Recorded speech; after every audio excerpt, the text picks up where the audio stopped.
ভোলা সদর উপজেলা ও চরফ্যাশন সড়কের দুই পাশে দিন দিন বাড়ছে বহুতল ভবনের নির্মাণ কাজ। কিন্তু সমস্যা শুধু ভবন নির্মাণেই সীমাবদ্ধ নয়। এই ভবনগুলোতে গাড়ি পার্কিংয়ের উপযুক্ত ব্যবস্থা না থাকার কারণে সড়কের পাশে অবৈধভাবে পার্ক করতে হচ্ছে যানবাহন। ফুটপাত দখলের পাশাপাশি এসব বহুতল ভবন এবং মার্কেটের পার্কিংয়ের অভাবে এখানে যাতায়াতের প্রতিবন্ধকতা সৃষ্টি হচ্ছে, আর এই কারণে বাড়ছে যানজটের সমস্যা। ফুটপাতগুলো চলাচল করার অনুপযোগী হয়ে গেছে পথচারীদের জন্য।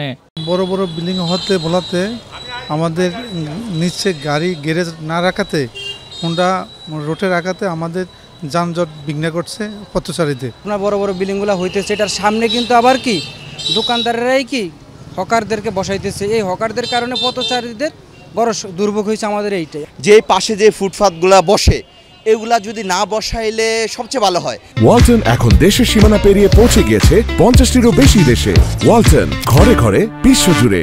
অপরদিকে ভোলা পৌরসভার প্রশাসন মোবাইল কোর্টের মাধ্যমে অভিযান চালিয়ে ফুটপাত ও সড়ক দখলমুক্ত করার চেষ্টা করলেও মার্কেট মালিকরা পার্কিংয়ের ব্যবস্থা না করায় সমস্যা সমাধানে পর্যাপ্ত অগ্রগতি হয়নি। একটা মার্কেট করছে, প্লাজা করছে, কোনো পার্কিং রাখে নাই, কিছু রাখে নাই। পৌরসভা থেকে বলা হয়েছে, তাও করে নেই। এবং ফুটপাতে আবার দোকানও রাখছে। একটা লোকজন কম দামে জিনিস কিনতে আসে, লোকজন গাড়ি চলাচল, এমনি আমরা সাধারণ মানুষও চলতে আমাদের খুবই অসুবিধা হয়। ভবন মালিকেরা গাড়ি পার্কিংয়ের স্পেস না রাখায় আমরা বাধ্য হয়ে রাস্তার ফি গাড়ি রাখি। আমরা চাই যাতে যেন প্রত্যেকটা বিল্ডিংয়েই যেন এই পার্কিং ব্যবস্থাটা হয়। পৌর প্রশাসক জানান, পুরনো ভবনের পার্কিং সমস্যা এবং নিয়ম না মেনে নির্মাণের কারণে যানজট বৃদ্ধি পাচ্ছে। তবে তিনি আশ্বাস দেন, খুব শীঘ্রই এই সমস্যাগুলো সমাধান করা হবে। ইতোমধ্যেই ভবন মালিকদের চিঠি দেওয়া হয়েছে এবং মাইকিং করে প্রচার প্রচারণা চালিয়েছি।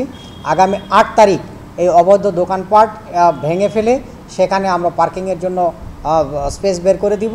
জনগণ এখন প্রশাসনের কাছে আশা রাখছেন দ্রুত কার্যকর উদ্যোগের জন্য, যাতে ভোলার রাস্তা আবার মুক্ত ও চলাচলের উপযোগী হয়ে ওঠে।